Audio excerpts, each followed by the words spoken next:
ஆனால் உங்களோட சொஃபியாருக்கு நீங்கள் இது கேட்டிருந்தீங்க ஃபீட்பேக் மாதிரி. உண்மையிலேயே நல்லா இருக்கு. என்ன சொல்கிறது, ரிஸ்க்கை பற்றி யோசிக்கிறதே இல்லை நான் உங்களோட சொஃபியா இருக்கபடியே அதில்.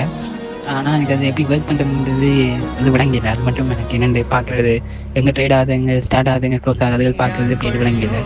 அது சம்மந்தமாக ஒரு வீடியோ ஃபுல்லாக வெளில போராட்டியும் என்ன சொல்கிறது, உங்களோட தியரியை சொல்ல வரலைன்னா ஆனால் உள்ளே என்ன நடக்குன்றாவது கொஞ்சம் பார்க்கக்கூடிய மாதிரி இருக்குமெண்டா அது எப்படி பார்க்குறதுன்றதை சொல்லித்தாங்க.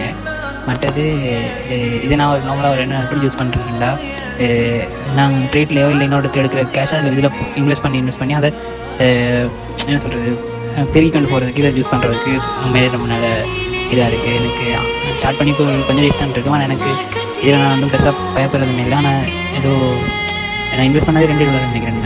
$30 $2 இன்வெஸ்ட்மெண்ட்டில் இருக்குது. பட் எனக்கு அன்றைக்கு $1 ப்ராஃபிட் வந்துருந்துச்சு. ஸோ நான் இன்னும் கொஞ்சம் கூட அதில் இன்வெஸ்ட் பண்ணால் கூட கிடைக்குமென்று தோணுச்சு. ஸோ 2 தான் பைபிட் கார்டு எனக்கு வந்தது.